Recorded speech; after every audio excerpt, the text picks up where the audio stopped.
Hai adik-adik, kembali lagi dengan Kak Rina di online kelas Sonawan. Kali ini kita akan belajar kelas 6 tema 7, subtema 2, pemimpin idolaku. Di pembelajaran 5 kita akan belajar bahasa Indonesia, PPKN, dan SBDP di halaman 91 sampai dengan 98. Nah adik-adik, sebelumnya Karina mau menanyakan kabar adik-adik dulu nih. Gimana kabar adik-adik hari ini? Semoga semuanya dalam keadaan sehat ya. Jangan lupa jaga kesehatan adik-adik.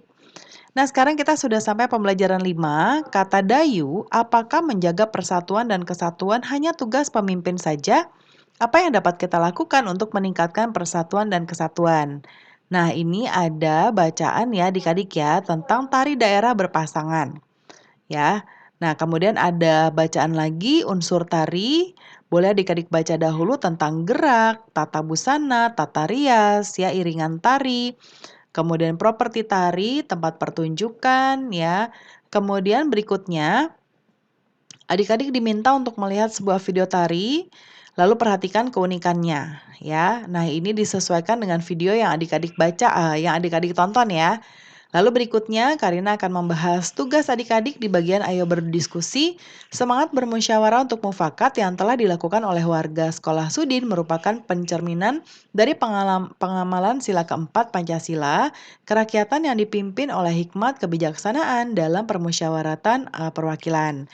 Nah, di kelompok adik-adik, ayo sampaikan contoh-contoh kegiatan bermusyawarah di lingkungan adik-adik. Nanti tulislah di tabel seperti ini ya. Nah, Karina sudah contohkan, nanti disesuaikan dengan kondisi gotong royong atau kondisi bermusyawarah di lingkungan adik-adik ya. Semangat kekeluargaan, bermusyawarah, dan gotong royong. Yang pertama, semangat kekeluargaannya adalah menjenguk teman sakit ya. Ini kemudian turut serta aktif membantu acara kegiatan warga, menerima keputusan penetapan Ketua Panitia Lomba Kemerdekaan RI, secara sukarela menyediakan konsumsi acara rapat pembangunan jalan desa. Lalu bagian bermusyawarah, berdiskusi menentukan siapa saja yang berangkat menjenguk teman. Kemudian bermusyawarah menentukan pembagian tugas kegiatan warga. Berikutnya bermusyawarah menentukan siapa yang menjadi ketua panitia acara lomba kemerdekaan RI. Lalu bermusyawarah dalam menentukan langkah-langkah yang akan diambil dalam persiapan pembangunan jalan desa. Di bagian gotong royong membuat makanan bersama-sama untuk dibawa menjenguk teman sakit. Lalu turut gotong royong membantu mempersiapkan tempat acara kegiatan warga, bergotong royong membantu persiapan acara lomba kemerdekaan RI, kemudian turut bergotong royong membersihkan jalan desa yang akan dibangun. Kemudian dalam kehidupan di sekolah, musyawarah sangatlah penting. Kalian bisa bermusyawarah dalam berbagai kegiatan. Namun ada kalanya kalian tidak dapat melakukan musyawarah. Salah satunya adalah ketika kalian mengerjakan tes atau ujian. Diskusikanlah dengan kelompokmu tentang kegiatan-kegiatan yang dapat dilakukan dengan musyawarah dan kegiatan yang harus dikerjakan sendiri. Nah, buat di tabel seperti ini ya. Karina contohkan di sebelah kanan. Yang pertama yang bisa dilakukan dengan musyawarah, yaitu menentukan ketua kelas, menentukan pembagian piket kelas, merencanakan acara lomba kemerdekaan RI di sekolah, membuat kelompok kerja siswa.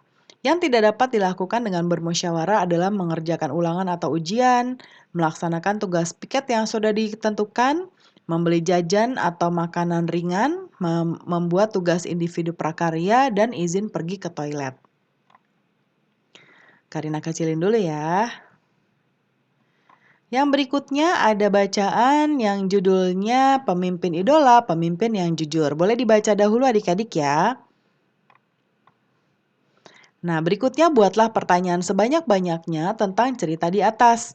Berikan pertanyaanmu kepada teman, tulis pertanyaanmu di tempat ini. Nah, Karina buat pertanyaan sekaligus jawabannya untuk contoh ya. Yang pertama, pertanyaannya bagaimana ciri-ciri fisik Ida? Jawabannya mungil, berkulit hitam manis, tidak banyak bicara, dan pandai. Pertanyaan yang kedua, apa alasan teman-teman memilih Ida sebagai atau menjadi ketua kelas? Jawabannya, karena Ida pandai, tenang, dapat berkomunikasi dengan baik, serta mampu menjaga ketertiban kelas. Lalu yang berikutnya pertanyaannya, kenapa Gugut resah ketika hendak ulangan matematika? Jawabannya adalah karena Gugut belum belajar. Yang berikutnya, karena buat banyak nanti adik-adik ambil contoh beberapa saja juga boleh ya.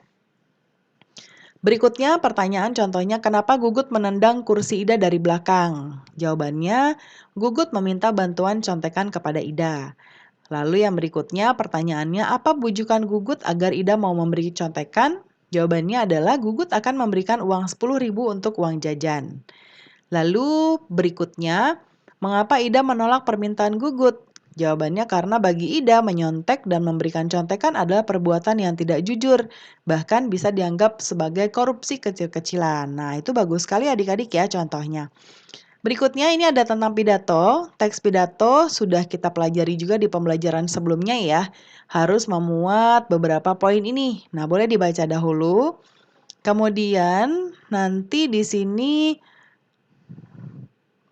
nah ini contohnya adik-adik ya. Kamu dan teman-teman sudah melatih pidato, sekarang buat teks pidato tentang pentingnya gotong royong. Karina sudah buat contohnya. Di sini, Assalamualaikum warahmatullahi wabarakatuh. Pertama-tama kita ucapkan puji syukur kita kepada Tuhan Yang Maha Esa, yang mana pada hari ini berkat kasih sayangnya kita dapat berkumpul bersama di sini. Yang terhormat Bapak atau Ibu Kepala Madrasah, yang terhormat Bapak atau Ibu Guru yang saya hormati, dan teman-teman serta adik kelas yang saya sayangi. Perkenankanlah pada kesempatan ini saya ingin menyampaikan sedikit data yang saya peroleh. Semoga dengan penyampaian data ini dapat mengunggah hati kita sebagai penerus bangsa. Berdasarkan studi Most Literate Nation in the World yang dilakukan oleh Central Connecticut State University pada bulan Maret tahun 2016, Indonesia dinyatakan menduduki peringkat ke-60 dari 61 negara yang diteliti soal minat membaca. Ya, nah kalau ini Karina buatnya tentang membaca ya adik-adik ya, ini contoh saja. Nanti adik-adik ganti dengan gotong royong ya. Kemudian jika rakyat Indonesia masih sangat rendah dalam hal minat membaca, lalu apa yang bisa kita lakukan sebagai generasi penerus bangsa? Hanya prihatin? Jika hanya prihatin yang bisa kita lakukan, maka seluruh pejuang-pejuang bangsa yang kini terbaring kaku di pemakaman akan hanya bisa menangis melihat cucu-cucu mereka sekarang telah ingkar nikmat. Tidak bersyukur atas jerih payah perjuangan para pahlawan yang dengan rela berkorban apa saja. Ya, nah ini contoh ya. Boleh adik-adik tuliskan contohnya. Nah, kalau yang ini bergotong royong dalam menggalakkan minat membaca adik-adik ya. Nih, boleh dituliskan. Kalau dirasa terlalu banyak, boleh juga kok disingkat lagi ya. Nah, ini ya, sampai di terakhir penutup. Demikianlah sedikit kata yang bisa saya sampaikan. Jika ada kurang sempurnanya, saya mohon maaf. Karena kesempurnaan mutlak hanya milik Tuhan Yang Maha Esa. Atas perhatiannya, saya ucapkan terima kasih. Assalamualaikum warahmatullahi wabarakatuh. Nah, pembelajaran kita sudah selesai ya adik-adik. Terima kasih sudah menonton sampai akhir. Semoga pembelajaran kita hari ini bermanfaat ya. Mohon dimaafkan apabila ada kesalahan dalam perkataan maupun dalam materi yang diberikan. Sampai jumpa di pembelajaran berikutnya.